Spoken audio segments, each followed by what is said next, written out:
함께 공독할까요?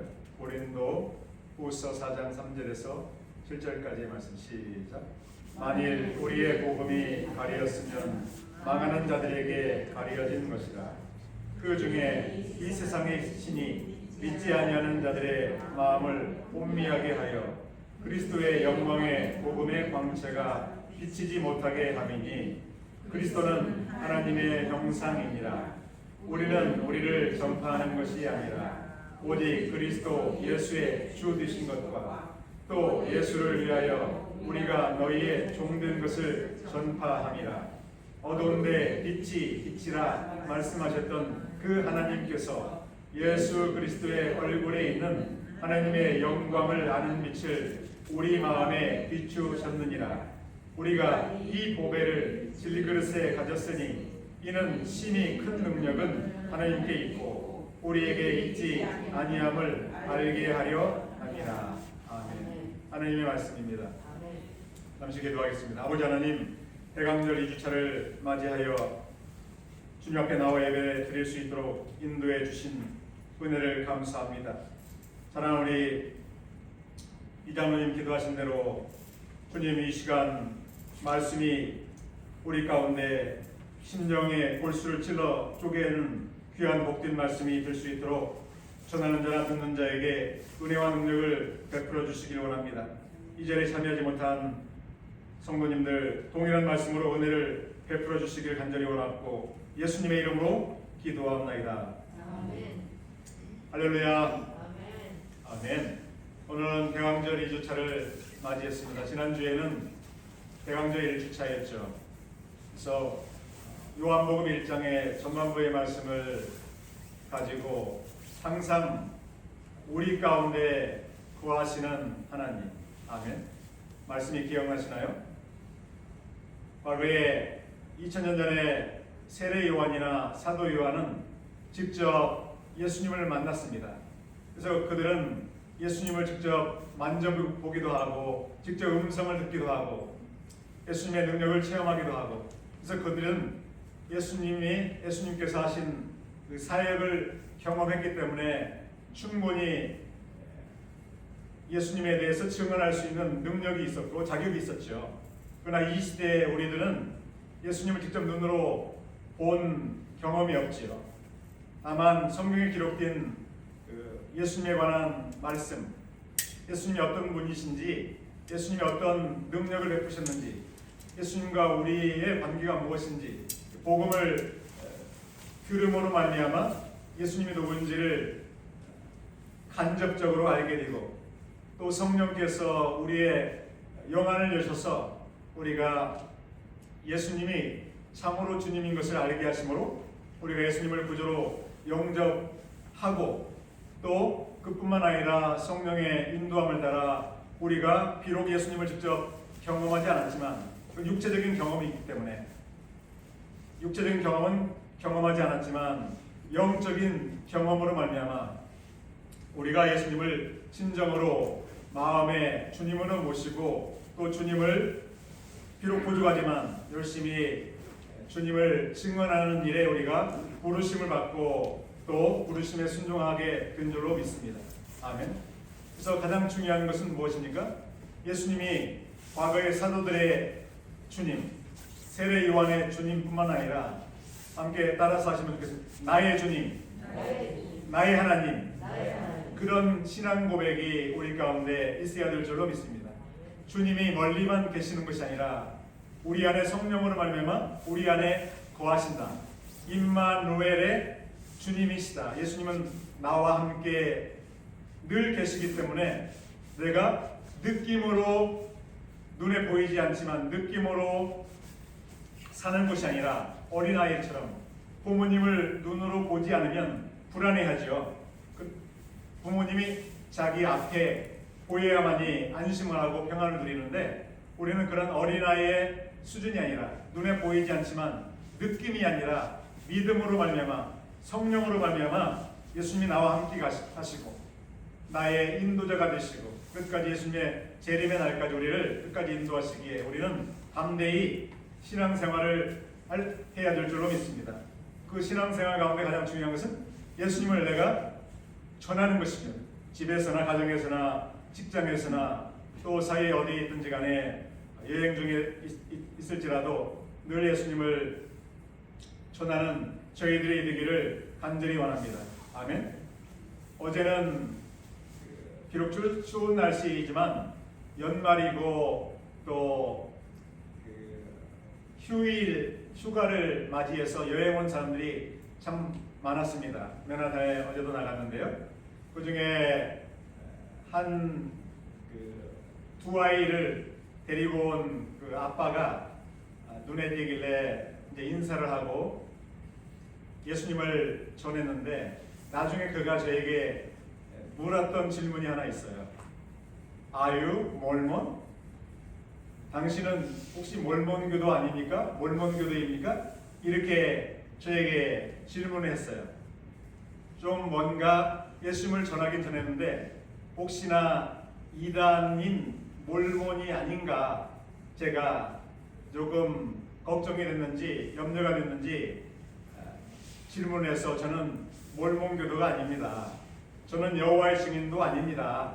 저는 개신교 목사입니다. 그러니까 그분이 그럼 그렇죠 하고 고개를 끄덕였어요. 오늘 본문에 보게 되면 사도 바울이 고린도 교회를 열심히 1년만 동안 섬겼죠.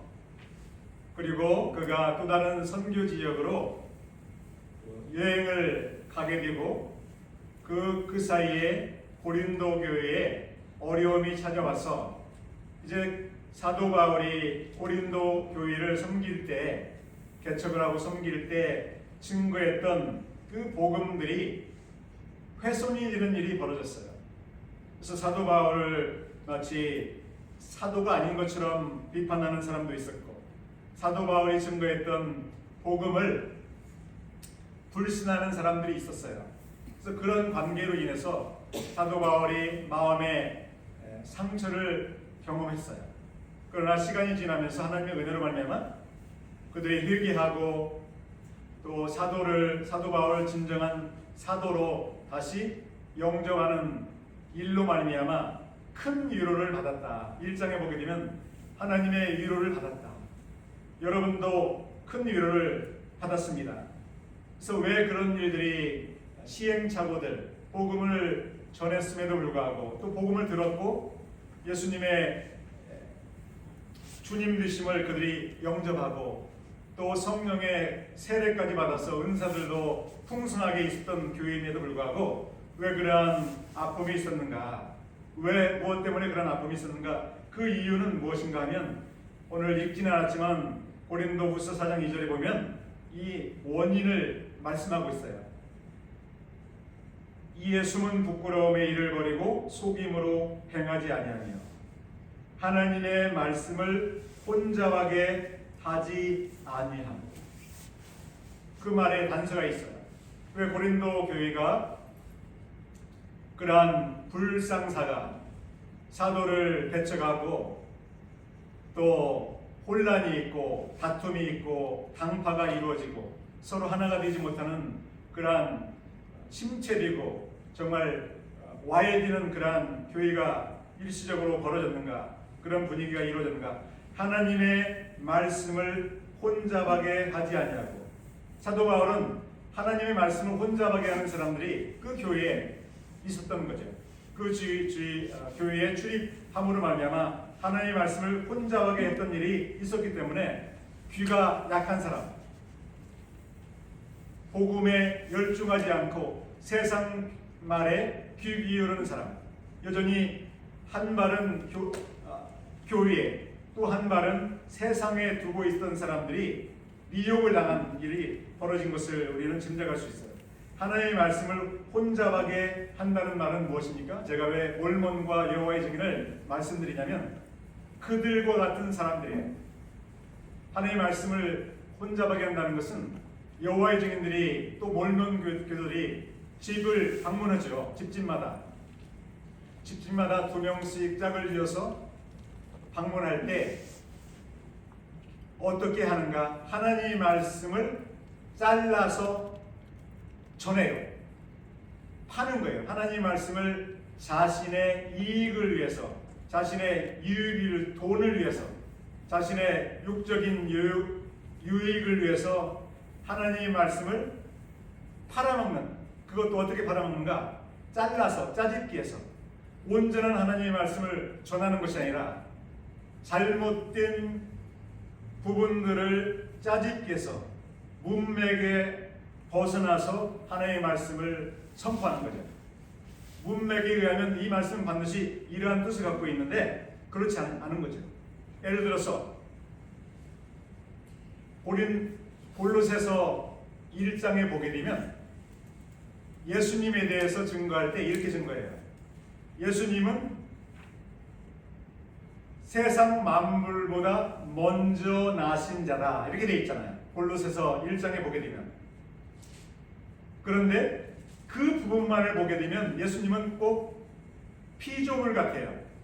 우리보다도 먼저 이 땅에 태어나신 분처럼 보여요. 그렇게 들려요. 그 부분만을 가지고 사람들에게 선포해요. 개신교들은, 장로교인들은 예수님을 제대로 올바로 믿지 않고 있습니다. 그들은 우리를 이단이라고 말하지만 그들이 오히려 이단입니다. 하나님은 한 분이시고 하나님은 삼위일체가 아니신데 장로교 교인들은, 개신교 교인들은 하나님이 마치 세 분인 것처럼 선포하고 있으니 얼마나 문제입니까? 이렇게 말하게 되는 것이, 이렇게 말하는 사람들이 여호와의 증인이고 몰몬 교회예요. 하나님의 말씀을 혼잡하게 한다는 걸 제가 단적으로 설명해 드리는 거죠. 문맥에 의해서 하나님의 말씀을 이해하고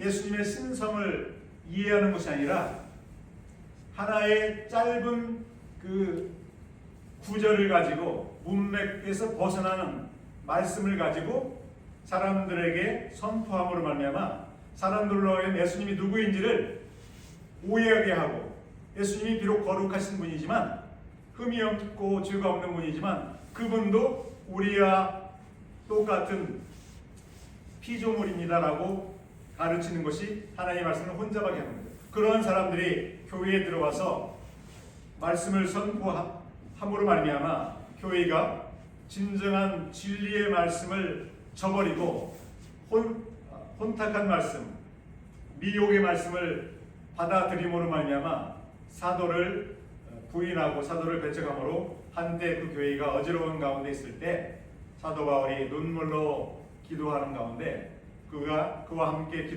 동역했던 디모데와 디도를 교회에 보내서 하나님의 말씀을 다시 진리의 말씀을 선포함으로 그들이 회개하고 또 주님께로 돌아오고 사도 바울과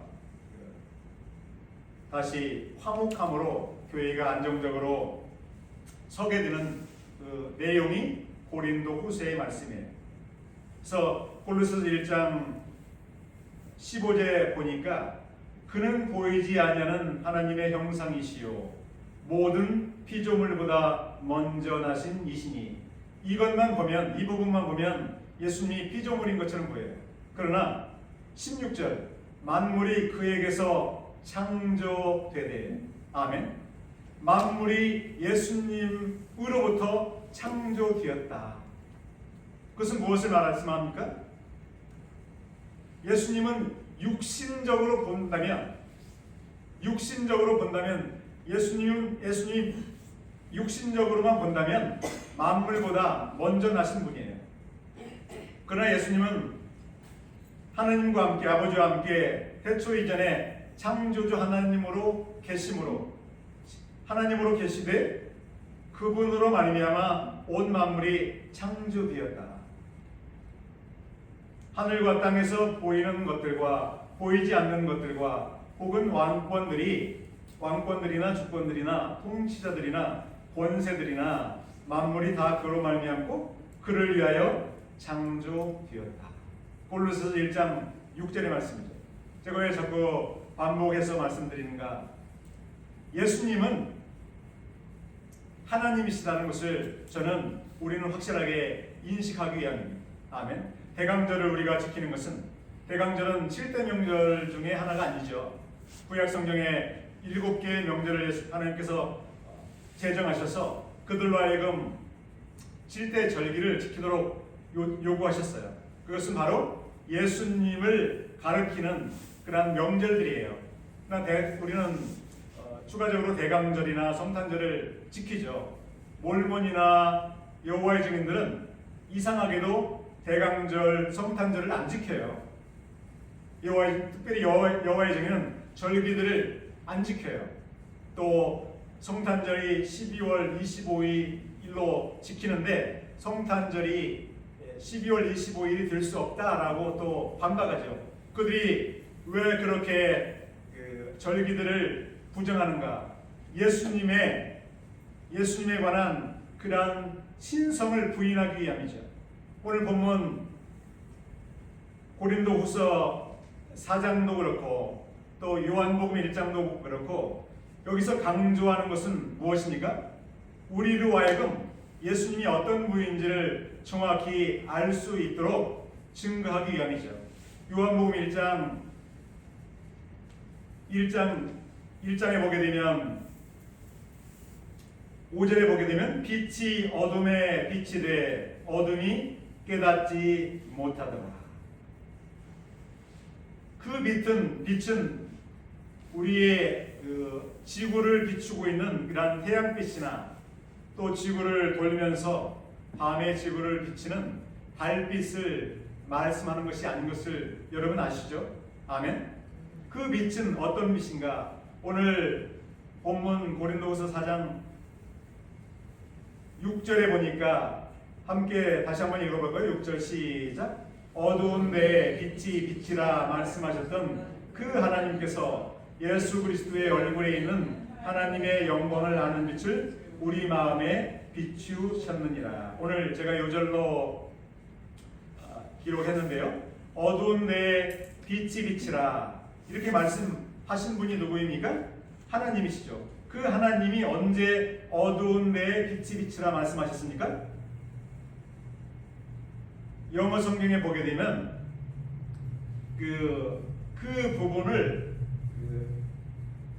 부분이 그 말씀이 어디에서 기록되어 있는지를 보여주고 있는데 바로 창세기 1장 3절에서 보여주고 있어요. 여러분의 성경에 그 부분에 대해서 주석이 달려 있는지 모르겠어요. 좋은 성경은 그 부분을 기록하고 있는데 어두운 데에서 빛이 빛이라 그 말씀은 다시 말해서 창세기서 1장 3절에 나온 말씀을 인용한 말씀이죠. 사도 바울이 구약 성경에서 이미 선포되었던 기록된 말씀이 있음을 알고 그 말씀을 인용해서 오늘 증거하고 있는데 창세기 1장 3절에 이렇게 되어 있어요. 하나님이 이르시되 빛이 있으라. 아멘. 빛이 있으라 하시니 빛이 있었고 하나님께서 천지 만물 태초에 천지를 창조하셨어요. 그것이 바로 창세기 1장 1절에 나와 있죠.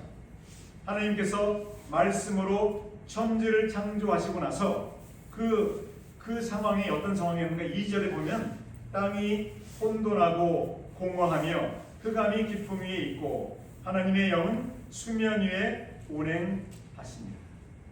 천지 하늘과 땅을 창조하신 상태에 그 상태는 혼돈하고 그 땅이 혼돈하고 공허하며 흑암이 깊음 위에 있었어요.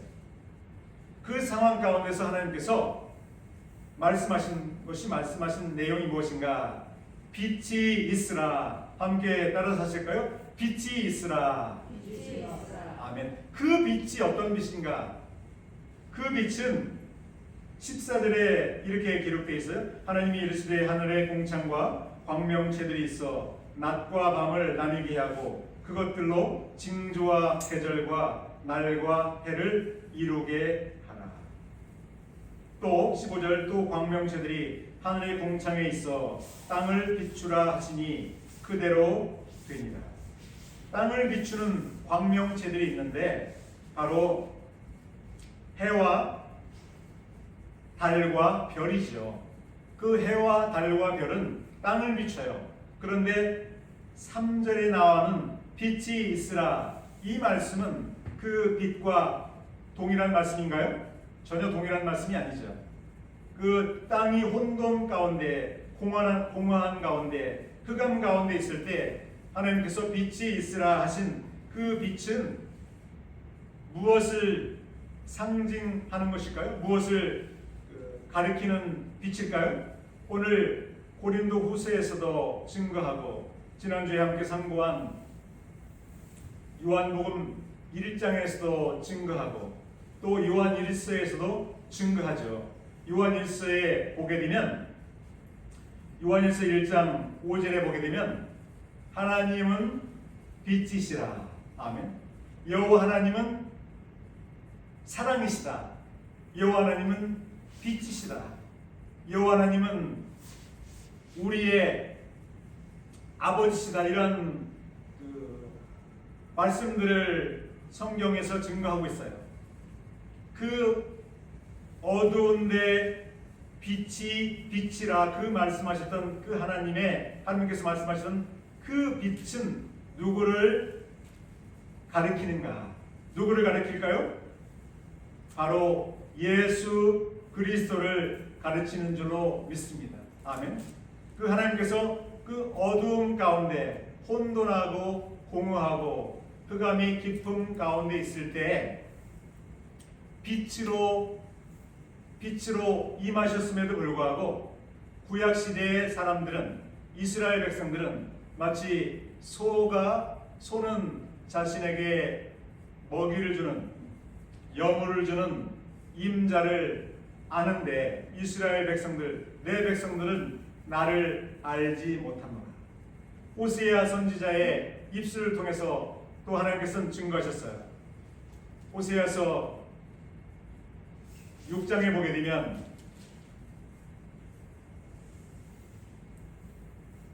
우리가 3절에 우리가 여호와를 알자, 힘써 여호와를 알자. 그의 나타나심은 새벽빛같이 어김없나니 비와 같이 땅을 적시는 늦은 비와 같이 우리에게 임하시리라. 아멘.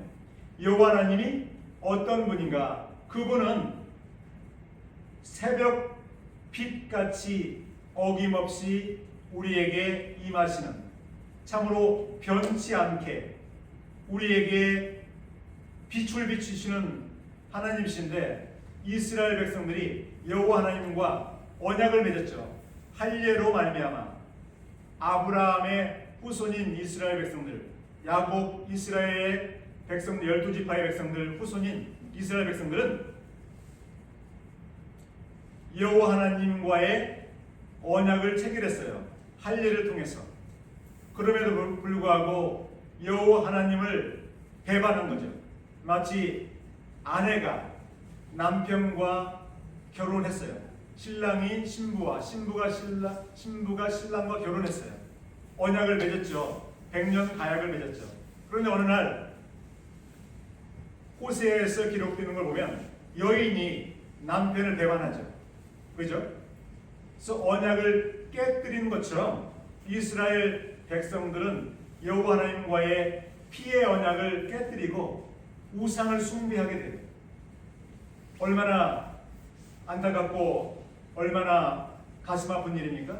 그와 같은 이스라엘 백성들에게 호세아 선지를 통해서 하나님은 여호와를 알자. 아멘. 함께 따라서 하실까요? 여호와를 알자.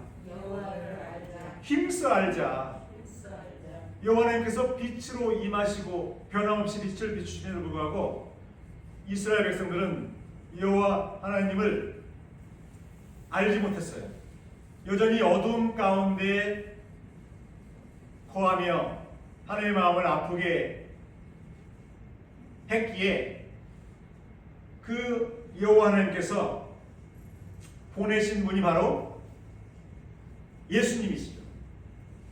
우리의 죄성, 인간의 죄성으로 말미암아 하나님께서 비추심에도 불구하고 이스라엘 백성들은, 우매한 백성들은 그 빛을 영접하지 않았다. 그것이 요한복음 1장의 전반부의 말씀이죠. 그래서 세례 요한을 통해서 그들로 하여금 회개의 메시지를 듣게 하고, 또 예수님께서 오셔서 세례를 받으시고 또 성령의 기름 부으심을 받음으로 말미암아 사역을 감당하게 된 줄로 믿습니다. 그래서 어두운 데에 빛이 빛이라 말씀하셨던 그 하나님, 시작이죠.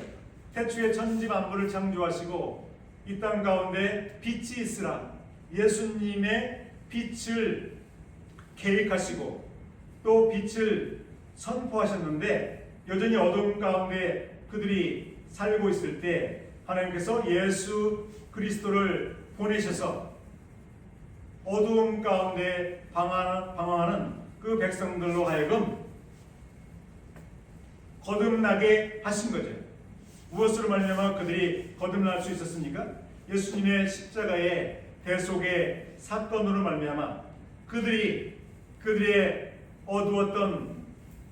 어두움 가운데 살 수밖에 없었던 구조적인 문제를 거듭남을 통해서 그들로 하여금 영의 눈을 열어서 예수님이 누구인지를 알게 하셔서 그들로 하여금 여호와 하나님의 사랑을 그들이 깨닫고 예수 그리스도의 빛을 영접함으로 말미암아 하나님의 명실상부한 자녀로 그들이 거듭나게 된 줄로 믿습니다. 여호와 하나님은 시작과 끝이 변함이 없는 줄로 믿습니다. 아멘. 그래서 하나님께서 우리에게 예수 그리스도를 보내주시고 또 하나님의 영광을 아는 빛을 우리의 마음에 비추셨기 때문에 우리는 빛의 자녀인 줄로 믿습니다. 아멘. 그래서 우리는 더 이상 하나님의 말씀을 혼잡하게 하는 그러한 어리석은 그러한 삶을 살아서는 결코 되지 않는 줄로 믿습니다.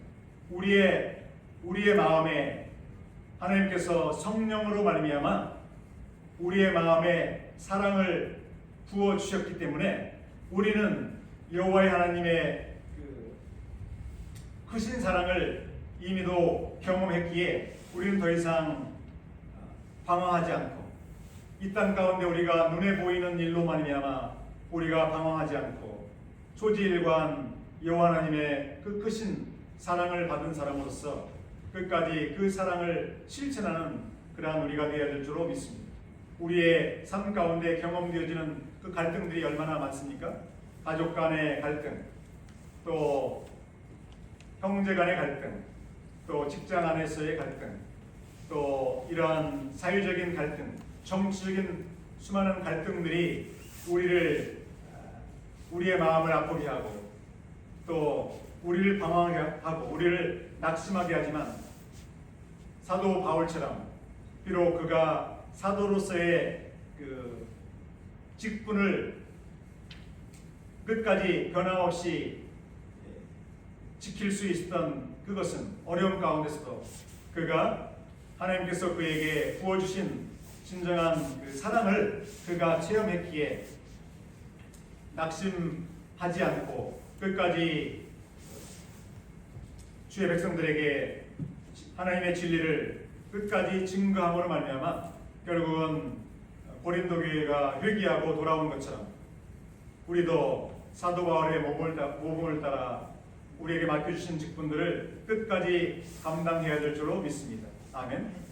그래서 우리는 결코 우리를 전파하는 것이 아니라 오직 예수 그리스도의 주 되신 것과 또 우리를 위해서 목숨을 내주신 예수님을 위하여 우리가 우리 주변의 이웃들 또 주변의 가족들을 섬기는 그러한 종이 되어야 될 줄로 믿습니다. 우리를 드러내지 않고 정말 주님만을 드러내므로 말미암아 진정한 그리스도인의 그 삶을 사는 저와 여러분 되시기를 이 아침에 주님의 이름으로 간절히 소원하며 축복합니다. 아멘. 기도할까요? 아버지 하나님, 빛으로 오신 우리 주님, 우리 마음에 사랑을 부어주셔서 주님의 사랑을 알게 하신 주님, 우리가 원하는 것은 주님의 사랑의 크기와 높이와 깊이를 더하기를 원합니다. 정말 우리가 간접적인 그러한 남의 어떤 소리를 들어서가 아니라 주님, 우리와 함께 계시고 우리 안에 계시는 주님의 음성을 듣고 주님의 사랑을 참으로 깨닫고 주님의 기름 부으심을 덧입어서 정말 이 시대에 주님의 사랑을 전하는 그러한 복된 증인들이 되기를 간절히 원하오니 주여 역사하여 주시옵소서.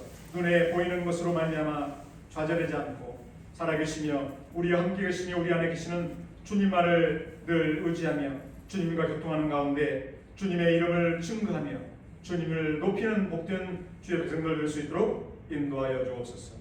예수님의 이름을 감사하며 기도합니다.